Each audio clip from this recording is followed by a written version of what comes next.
Pernah manggil ya Jabbar pas lagi sakit hati? Makanya sering sakit hati. Jabbar itu panggilan untuk orang yang lagi sakit hati, habis dikecewain. Dikecewain oleh apa? Banyak lah, tergantung circle kehidupan kita ya. Ada yang circle-nya lebih ke main, berarti disakitin sama gengnya. Ada yang circle-nya lebih ke romantis-romantisan, disakitin oleh mantannya. Ada yang circle hidupnya seputar masalah kerja, disakitin oleh vendornya, oleh partnernya, oleh teman bisnisnya. Soal circle family life kita disakiti oleh keluarga, anak, orang tua, pasangan, dan seterusnya gitu kan. Yang jelas ketika kita merasa disakitin, ketika kita merasa kayak dikecewain, panggillah Allah. Sebelum kita memanggil netizen. Kan kita suka manggil netizen dulu ya.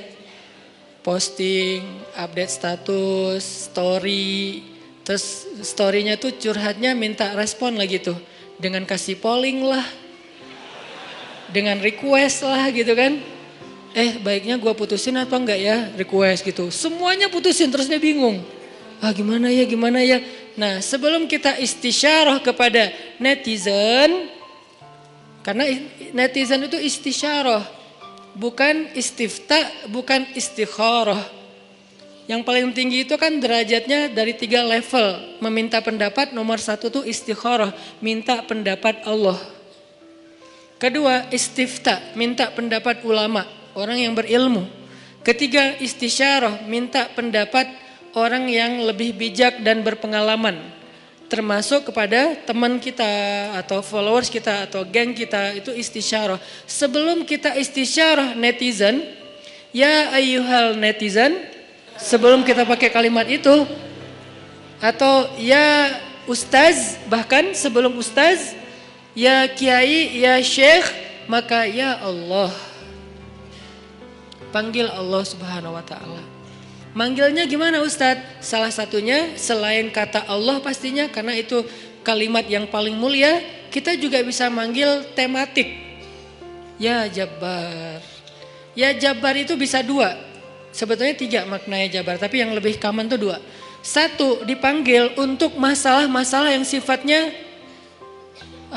bukan hanya besar, tapi kayak kekuatan. Ya Jabbar, ya Qahar. Arti Jabbar dalam konteks itu yang perkasa, yang memaksa, ya Qahar yang menaklukkan.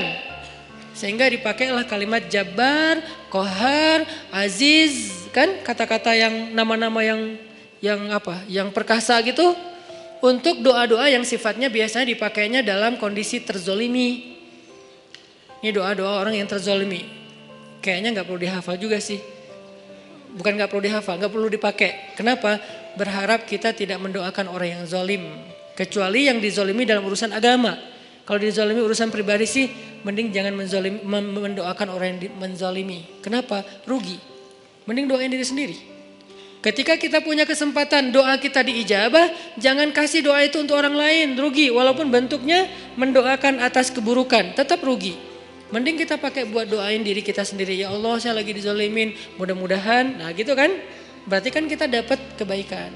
Ya Jabbar, itu panggilan orang yang sedang sakit hati. Jadi 1 artinya untuk orang yang lagi dizolimi, 1 lagi untuk orang yang lagi hatinya kayak sedih, kayak disakitin. Gak sebesar zolim sih, cuman ya lumayan lah, bikin gak bisa tidur, bikin tumbuh jerawat gara-gara itu gitu kan ya. Karena stres. Jadi intinya adalah panggil Allah kalau kita lagi sakit hati dan dikecewain. Ya Allah, ya Jabbar. Salah satu doa minta disembuhkan kecewa dan sakit hati di dalam sholat adalah Rabbighfirli warhamni wajburni. Kalimat wajburni. Selama ini kita baca enggak? Kan? Tahu artinya? Hampir. Apa arti wajburni? Bukan paksa aku dong Allah, enggak. Padahal arti Jabbar juga yang memaksa kepada kehendaknya.